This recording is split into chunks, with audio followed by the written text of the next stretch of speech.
Soccer is what brings the people to Geodis Park.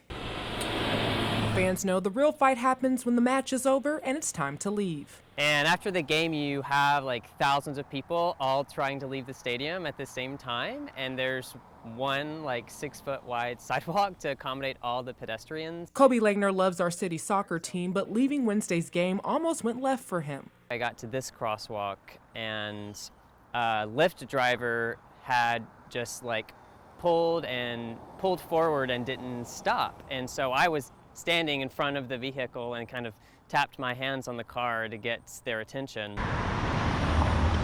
But Langner claims the driver then got out of his car and started yelling at him. The fact that that piece of metal seems more valuable than the lives of me and several other pedestrians who were trying to cross legally and safely in a crosswalk, that was frustrating.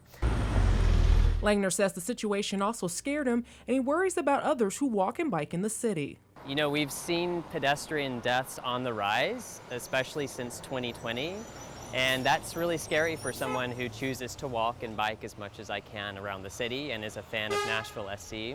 We've got like human Frogger going on out here. Becca Walls has lived in the neighborhood for 8 years and says the lack of consistent sidewalks and parking can't keep up with the traffic coming through. If they're not going to provide the proper parking, then start thinking about how we can get these sidewalks in here, how we can create safe walking routes, how we can get traffic not parking on both sides when the street isn't even wide enough for 2 cars to park.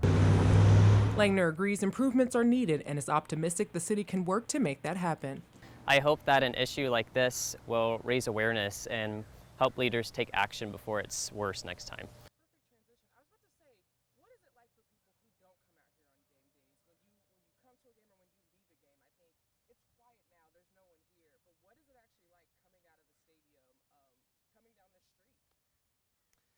It's really chaotic. I think a